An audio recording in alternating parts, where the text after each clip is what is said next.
ये पॉलिटी का पार्ट 21 होगा। और आज हम देखते हैं कि हमको कौन कौन से जो पिछले सालों में क्वेश्चन आए हुए हैं तो वो कौन कौन से हैं। देखिए आज हम मैं यहाँ पर बता देता हूँ। आज हम दो थोड़ा सा बस बता देता हूँ। आज का लेक्चर ज़्यादा बड़ा नहीं होगा, छोटा सा ही होगा। मैं बस एक सेकेंड। एक तो आपको ये याद रखना है, पेन और ले लेता हूँ।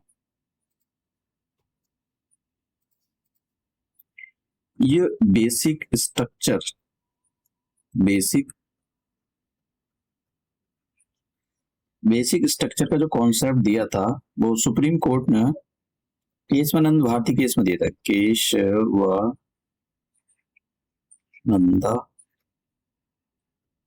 भारती केस और 1973 में दिया था। तो ये डेट याद रखना, ठीक है। केशवानंद भारती केस जो दिया था वो बेसिक स्ट्रक्चर की डेफिनेशन या जो इसका वो इसके बारे में बताया था, पहली बार इंट्रोड्यूस किया गया था इंडिया के अंदर। ये केशवानंद भारती केस में सुप्रीम कोर्ट ने 1973 में दिया था। एक तो ये याद रखना। दूसरा, पहले राइट टू प्रॉपर्टी जो होता था वो हमारा एक फंडामेंटल राइट होता था। राइट टू प्रॉपर्टी पहला, ठीक है। राइट टू प्रॉपर्टी पहला फंडामेंटल राइट होता था। लेकिन 1977 से लेकर 1979 तक मोरारजी देसाई की गवर्नमेंट आती है। जनता पार्टी की इस टाइम मतलब जनता पार्टी की गवर्नमेंट आती है, क्योंकि 1975 से लेकर 1977 के बीच में इमरजेंसी लागू कर दी थी इंदिरा गांधी जी ने। तो इसीलिए उनकी जो है 1977 में सरकार मतलब बन नहीं पाती है। तो 77 से लेकर 79 तक मोरारजी देसाई ने, तो फिर इन्होंने जो है एक 44 कॉन्स्टिट्यूशनल अमेंडमेंट एक्ट लाई है 1978 के अंदर। और इन्होंने ये राइट टू प्रॉपर्टी था, राइट टू प्रॉपर्टी, इसको हटा दिया। और इसको कहां पर डाला गया है? इसको डाला गया है आर्टिकल 300 ए के अंदर। और इसकी जो आज की लीगल मतलब इसको लीगल स्टेटस दे रखा है। लीगल स्टेटस फंडामेंटल राइट से हटा दिया, लीगल स्टेटस दे रखा है। आज का ये स्टेटस है इसका। मतलब आज जो अगर बोले कोई फंडामेंटल राइट आज कहां पर आता है, तो आज वो आर्टिकल 300 ए के अंदर आता है और उसको लीगल स्टेटस दे रखा है। तो आज अगर आपको ये सारी चीजें पता है तो आज आपका जो है लेक्चर मतलब ठीक रहेगा। तो अब हम अपना लेक्चर स्टार्ट करते हैं। देखिए पहला हमारा क्वेश्चन ये है। मैं हिंदी और इंग्लिश आप दोनों देख सकते हो, तो आप समझते जाना। बेसिक देखो, बेसिक चीज को समझने का कोशिश क्या करोगे, मतलब एक्चुअली बेसिक है क्या। तो बेसिक अगर आपको समझ में आ जाता है तो बहुत अच्छी बात है। तो पहला क्वेश्चन पढ़ते हैं कि which the supreme court of the India has the propounded the doctrine of the basic structure of the constitution in which of the following case. आपको ये बताना है कि ये जो doctrine of the basic structure, ये बेसिक स्ट्रक्चर की जो डॉक्ट्रिन दी थी वो सुप्रीम कोर्ट ने किस केस में दी थी।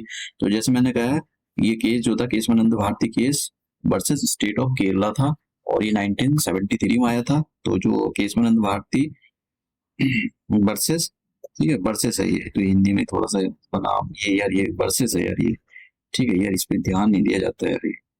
ये बनाने होते हैं तो थोड़ा थोड़ी गलती हो जाती है। तो इसका जो आंसर है वो सी है, ठीक है। इसको मैं ठीक करूंगा बाद में, लेक्चर के बाद ठीक करूंगा। उसके बाद में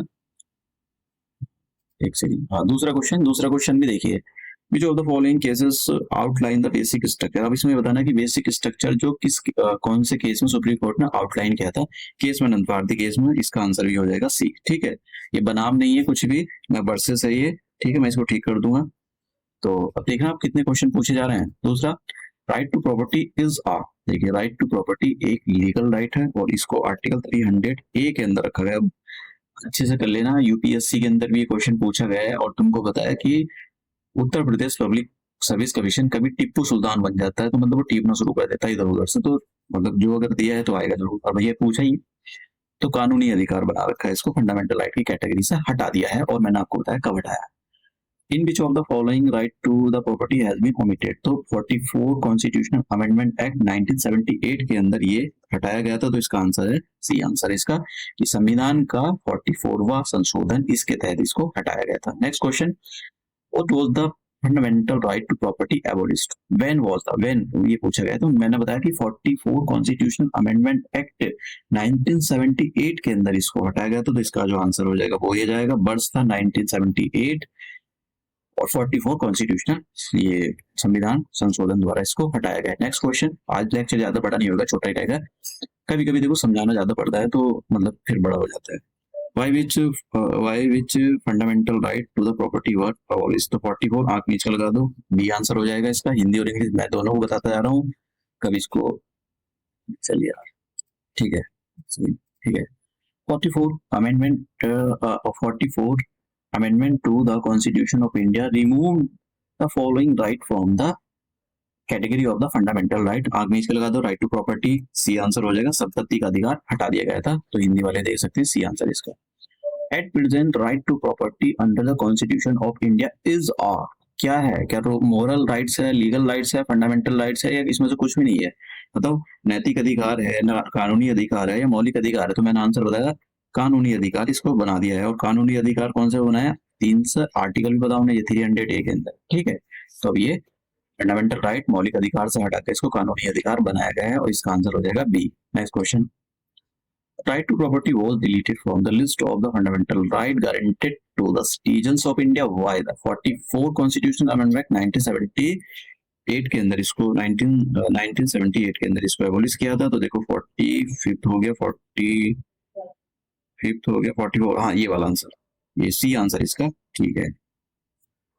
40 42 44 44, हाँ यही ठीक है, यही वाला सी वाला ठीक है। मुझे थोड़ा हिंदी में दिक्कत हो गई थी। Last question, which one of the following is not a fundamental right? Fundamental right भैया आगे चलेगा, तो राइट टू प्रॉपर्टी हमारा फंडामेंटल राइट नहीं है, लीगल राइट है। संपत्ति का अधिकार हमारा जो है मौलिक अधिकार नहीं बचा है। अब ये इसको कानूनी अधिकार बना दिया है। किस आर्टिकल के अंदर बनाया है, किस अनुच्छेद के अंदर बनाया है? तो इसका आंसर है 300E। तो हम आज का लेक्चर यहीं पर समाप्त करते हैं, मिलते हैं अपने नए लेक्चर के नए लेक्चर में। देखिए, आपने UP Uttar Pradesh public service commission का एग्जाम निकालना है, आपको अच्छी पोजीशन चाहिए, पिछले साल के क्वेश्चन पेपर आपके जरूर लगे हुए होने चाहिए, नहीं है भूल जाओ, आपका सिलेक्शन होने वाला है, बहुत कम चांस है, आप समझ रहे हो ना। तो मतलब अगर आपने कोई टॉपिक में लापरवाही कर दी है पढ़ने की, वो चल जाएगा, लेकिन पिछले साल के क्वेश्चन भैया आने वाले हैं, स्पेशली पॉलिटी एंड ज्योग्राफी में। ज्योग्राफी इसलिए जल्दी लाने वाला, हिस्ट्री सारे लाऊंगा, मुझे टाइम मिला तो मैं जरूर एक दिन में चाहे 5 मेरे को अपलोड करने पड़े छोटे छोटे लेक्चर बनाकर, लेकिन मैं जरूर करूंगा। करंट अफेयर सारी चीजें लाने वाला हूँ मैं। मेरे को एक्चुअली टाइम की बड़ी दिक्कत होती है, मेरे को निकलना होता है पढ़ाने के लिए, फिर रात को छोड़ता हूँ 10:30 बजे, तो मेरे को बड़ी दिक्कत होती है। तो अब मैं यहीं पर ये लेक्चर समाप्त करता हूँ, मिलते हैं नेक्स्ट लेक्चर में।